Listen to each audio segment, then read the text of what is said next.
नमस्कार, welcome to career 247। मैं हूं प्रशांत धवन। नाउ जैसे कि आप लोग जानते हैं, हम लोग टैरिफ एरा में एंटर हो चुके हैं। डोनाल्ड ट्रंप ने पूरी दुनिया में एक्सेप्ट रशिया पूरी दुनिया पे लगा दिए हैं टैरिफ। मगर भारत के लिए सबके बीच में एक अच्छी खबर ये आई है कि यूएसए ने ये बात समझ ली है कि इंडिया से जो दवाइयां बनती है, मेड इन इंडिया मेडिसिन, इसके बिना अमेरिकन जनता को बहुत ही ज़्यादा तकलीफ हो जाएगी। तो इसलिए इंटरेस्टिंग बात देखिए, डोनाल्ड ट्रंप ने टैरिफ तो लगा दिया दुनिया भर के देशों पर, कई प्रोडक्ट्स पर, कि कल को कुछ भी आप बेचोगे अमेरिकन मार्केट में तो आपको 20-30% जो भी कंट्री जिस पे जितना टैरिफ लगा है उसके हिसाब से आपको टैरिफ पे करना होगा। बाय द वे, किस कंट्री पे कितना टैरिफ लगा है, टैरिफ लगाए क्यों है, यूएसए की स्ट्रेटजी क्या है, इस सब पर मैं एक अलग से वीडियो बना चुका हूं करियर 247 पर। वो वीडियो आप लोग देख सकते हैं। और मैं जब ये वीडियो वैसे रिकॉर्ड कर रहा था, उसके कुछ ही घंटों पहले डोनाल्ड ट्रंप ने सोशल मीडिया पर अजीबोगरीब पोस्ट करी। ट्रुथ सोशल, जो इनका खुद का सोशल मीडिया प्लेटफॉर्म है, वहां पर ट्रंप ने ये लिखा, ऑपरेशन खत्म हो चुका है, पेशेंट बच गया, अब हीलिंग चल रही है। प्रोग्नोसिस ये है कि पेशेंट ज्यादा ताकतवर होगा, बिगर बेटर बनेगा और सब कुछ बढ़िया होगा, मेक अमेरिका ग्रेट अगेन। अब ये सब बातें ट्रंप ने कही है पूरी दुनिया में टैरिफ वॉर शुरू करके। अभी अमेरिका पे भी लगेंगे बहुत सारे टैरिफ, चाइना जवाब देगा, यूरोपियन यूनियन जवाब देगा, वो सब अलग है। मगर ट्रंप रुक नहीं रहे। इन्होंने दुनिया भर पे टैरिफ लगाने के बाद ना खुद को हीरो दिखाते हुए एक वीडियो भी करी है शेयर। 1 मिनट की वीडियो है, कमाल की एडिटिंग। मतलब डोनाल्ड ट्रंप को अच्छा लगता है कि दुनिया के सामने प्रेजेंटेबल दिखे। ये छोटी सी क्लिप है, ये मैं चाहता हूं आप देख। उसके बाद मैं आपको बताऊंगा कि ऑपरेशन सक्सेसफुल हुआ क्यों है और पेशेंट जिंदा क्यों रहेगा, क्योंकि उसको भारतीय दवाइयां मिलती रहेंगी।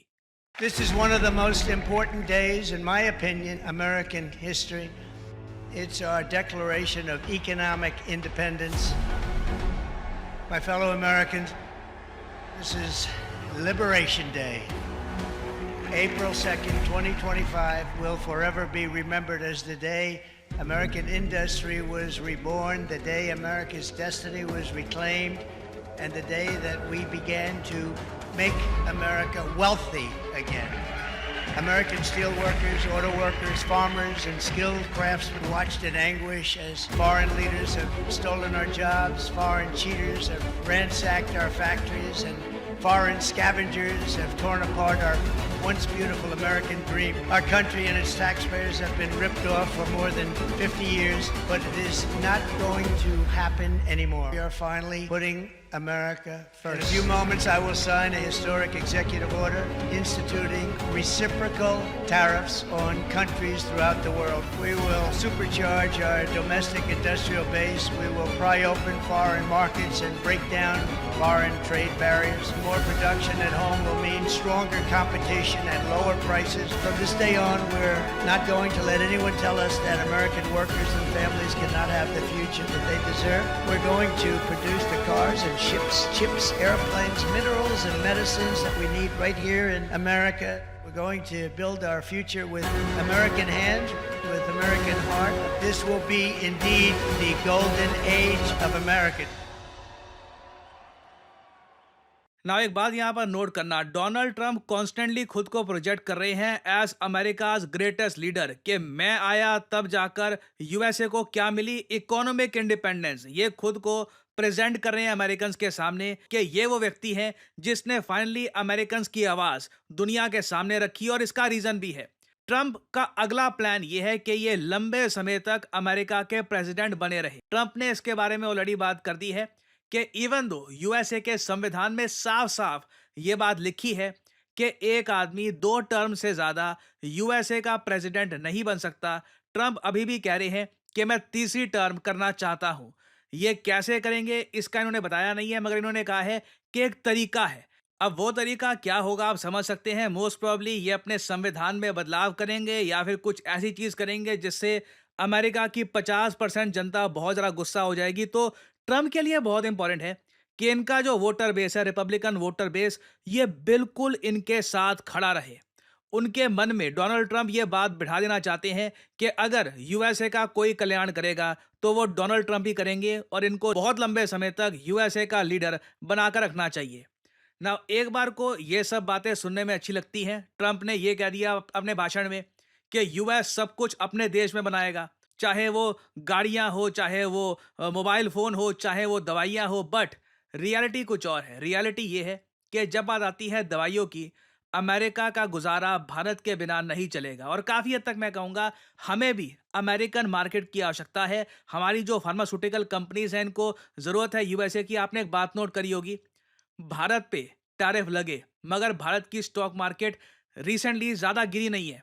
और आप देखोगे जो हमारे फार्मास्यूटिकल कंपनी के शेयर हैं वो तो उल्टा काफ़ी अच्छा परफॉर्म कर रहे हैं, क्योंकि अब ये बात क्लियर हो चुकी है कि Donald Trump for the time being अभी के लिए तो कोई भी टैरिफ नहीं लगाने वाले इंडियन मेडिसिन पर। तो भारत से जो दवाइयाँ जाती हैं यूएसए पर उनमें कोई भी 26% का टैरिफ नहीं लगने वाला। और इसलिए आप देखोगे भारत के आर्टिकल्स में लिखा है Indian pharma the big winner, but at the same time मुझको यहां पर यह बात बोलनी पड़ेगी, डोनाल्ड ट्रंप को देखिए ये बात भी पता है कि यूएसए टोटल 5 देशों पर डिपेंड करता है अपनी दवाइयों के लिए। ये 5 देश आपके सामने हैं, Ireland, Germany, Switzerland, India, Netherlands.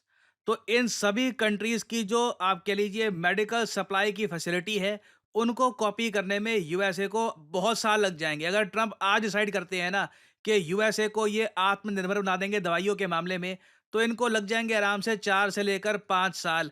और तब भी मोस्ट प्रोबेबली ये पॉसिबल होगा नहीं। यूएसए में जो दवाइयाँ बनेंगी वो बहुत ज़्यादा महंगी बनेंगी compared to the medicine that are made in India, Netherlands और इवन मैं कहूँगा जर्मनी में। और ये एक ऐसी रियलिटी है जिसकी वजह से अमेरिकन स्टॉक मार्केट आप देख पाओगे लगातार गिर रहा है।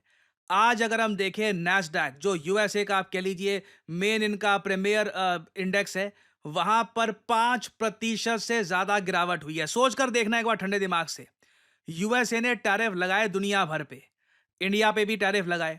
भारत की जो स्टॉक मार्केट है 0.35 के आसपास गिरी है, ठीक है। उल्टा जो हमारी दवाइयों की कंपनी के शेयर हैं वो उठे हुए थे आज के समय, जबकि यूएस स्टॉक मार्केट आप अगर देखो पिछले एक महीने में ऑलमोस्ट 10% गिर चुकी है। अगर हम ईयर ऑन ईयर के हिसाब से देखें तो जब से ट्रंप आए हैं यूएस स्टॉक मार्केट 14% के आसपास गिर चुकी है। और इसका रीजन सिंपली मैं आपको बता रहा हूं क्या है कि अमेरिकन इन्वेस्टर्स और अमेरिकन बिग कंपनीज को समझ नहीं आ रहा ट्रंप आखिर यूएसए को लेकर कहां जा रहे हैं। ये कह रहे हैं कि जी दवाइयां इंडिया में नहीं बनेगी, इन द फ्यूचर यूएसए में बनेगी, मगर कैसे? महंगा होगा वो मैन्युफैक्चरिंग का प्रोसेस यूएसए के लिए। सेम चीज है for various other things. USA ने फोकस ये किया था कि ये टेक्नोलॉजी में इनोवेशन करेंगे, बाकी जो मैन्युफैक्चरिंग वाले काम है वो दुनिया भर की और कंट्री संभालेगी। अब इसको रिवर्स कर देना सडनली एक ऐसे टाइम में जब चाइना टेक्नोलॉजिकली एडवांस कर रहा है, इससे देखिए यूएसए के फ्यूचर पे एक बहुत ही बड़ा प्रश्न चिन्ह खड़ा हो चुका है। और ट्रंप ने जो कर दिया है, अगेन अब इसको रिवर्स गियर में लेना बहुत मुश्किल है। ट्रंप ने जो आज कर दिया है दुनिया भर के अगेंस्ट, जो ये टैरिफ वॉर स्टार्ट कर दिया है, इसके दो नतीजे होंगे, सिर्फ दो। एक, यूएस की इकोनॉमी बिल्कुल एक स्वर्ण युग में चली जाएगी। यूएसए की सरकार के पास बहुत सारा पैसा होगा, जो अपना डेट है ये चुका चुके होंगे, और यूएसए में टैक्स बहुत ज़्यादा कम हो जाएगा और डोनाल्ड ट्रंप को याद रखा जाएगा एक मसीहा की तरह। या फिर ये ना सिर्फ यूएसए को, पूरी दुनिया को एक लंबी रिसेशन में ढकेल देंगे। कई साल बीत जाएंगे जहां पर स्टॉक मार्केट दुनिया भर की या तो फ्लैट रहेगी, कुछ पैसा ना के बराबर बनेगा, चाहे इंडिया हो चाइना हो। ऐसा एक युग आ जाएगा लिटरली कि लंबे समय तक कुछ आगे तरक्की हो ही नहीं रही, क्योंकि जिस दिशा में हम जा रहे थे सडनली वहां से यू टर्न लेकर हमने एक आप कह लीजिए नया रास्ता पकड़ने की कोशिश करी है। ये बहुत ही रिस्की मूव है बाय ट्रंप। देखना होगा कि आने वाले समय में होता क्या है, what Donald Trump will do. खैर अभी के लिए तो ये बात पता लग चुकी है कि यूएसए जो पेशेंट जो भी ये कह रहे हैं ट्रंप बच गया, उसके पीछे बड़ा रीजन यही है कि टैरिफ वगैरह जो भी इन्होंने लगाए हैं ये बात ध्यान में रख के लगाए हैं कि कहीं इंडियन मेडिसिन से यूएसए की जनता वंचित ना रह जाए, इंडियन मेड मेडिसिन बिना टैरिफ के यूएसए को मिलती रहे। और फाइनली यहाँ पे आप लोगों से मैं पूछूंगा एक सवाल, वो कौन सा देश है जिसने रिसेंटली अपनी 75th एनिवर्सरी सेलिब्रेट करी है डिप्लोमेटिक रिलेशंस की विद इंडिया? जी हाँ, 75 रिलेशंस कंप्लीट हो गए हैं इस देश के of establishing diplomatic relations with the Republic of India. बताइए किस कंट्री ने रिसेंटली इसका सेलिब्रेशन किया है? ये है यहाँ पे आपकी ऑप्शन, जापान, चाइना, आर्मेनिया या बांग्लादेश। कमेंट सेक्शन में करिए उत्तर। जो लोग देंगे सही आंसर उनकी कमेंट को मैं दे दूंगा हार्ट, ताकि बाकी लोग समझ पाए कि सही उत्तर क्या है। नाउ बहुत सारे एस्पिरेंट्स ने हमसे ये पूछा कि किसी ऐसे करियर के बारे में बताइए जहां पर टेक्निकल नॉलेज की आवश्यकता ना हो, जहां पर मैथमेटिक्स कोडिंग वगैरह इस सब नॉलेज की आवश्यकता ना हो, एक अर्ली स्टेज में आप अपना करियर स्टार्ट कर सके, you can start earning early. कुछ ऐसा रास्ता है? जी हाँ, बिल्कुल है। Welcome to the world of digital marketing. Digital marketing jobs पूरे भारत में बढ़ती जा रही है, ना सिर्फ भारत में, दुनिया भर में आप देखोगे डिजिटल मार्केटिंग जॉब्स हर सेक्टर में आपको मिलेगी। डिमांड इनकी है।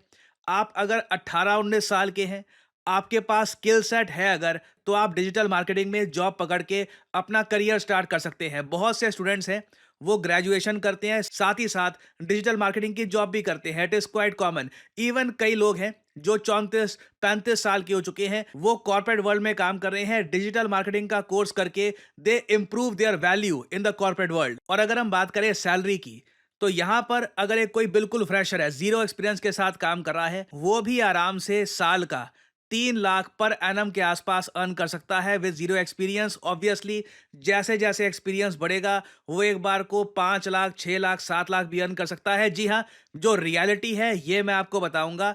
कई लोग हैं वो कोट कर देते हैं कि हमारा कोर्स कर लो, सीधा 15, 20, 30 लाख कमा रहे होंगे। But I will tell you the genuine reality. Digital marketing में जॉब्स बिल्कुल अवेलेबल हैं। स्किल बेस्ड जॉब होती है ये। और अगर आप पूछ रहे हैं अच्छा स्किल बेस्ड जॉब है तो मुझे स्किल कहाँ से मिलेगी? वेल, यहाँ पर आता है करियर 247 का digital marketing course with generative AI. Now digital marketing के कोर्सेज आप अगर देखोगे ऑनलाइन, दर्जनों मिलेंगे। बहुत से कोर्सेज अवेलेबल हैं यूएस में, यूरोप में, हर जगह ऐसे कोर्सेज अवेलेबल हैं। और आप देखोगे 99% जो ये कोर्सेज हैं ये सिर्फ इंग्लिश लैंग्वेज में होंगे। करियर 247 आपके लिए लेके आया है इंग्लिश लैंग्वेज में डिजिटल मार्केटिंग कोर्स। सो एनरोल करने के लिए आपको करना क्या है? सिंपली जाइए इस वीडियो के कमेंट सेक्शन में, पिन कमेंट में आपको मिल जाएगा ये link, start your digital marketing journey now. और यहां पे आपको करना है इस लिंक पर क्लिक। आपके सामने खुल जाएगा ये पेज। इधर अपना नाम, ईमेल आईडी, फोन नंबर और ऑब्वियसली डिस्काउंट कोड यहां पे डाल देना PD10, ताकि जो प्राइस है इस कोर्स का, इससे बहुत ज्यादा कम प्राइस में आपको ये कोर्स मिले। अगर आप कोड डालना भूल जाओगे तो प्राइसेस आपको काफी इंक्रीज मिलेंगे यहाँ पर। So always enter the code PD10 and simply apply. That's all I am saying, simply apply. Career 247 की तरफ से कंसल्टेंट आपको कॉल करेंगे, आप बात कर सकते हैं, जानकारी और ज़्यादा प्राप्त कर सकते हैं और आप स्टार्ट कर सकते हैं अपनी journey in the world of digital marketing. और याद रखिएगा, this is not just digital marketing, this is digital marketing with generative AI. So इसी नोट के साथ यह है वीडियो का अंत। Thank you for listening and as I always say, may the gods watch over you.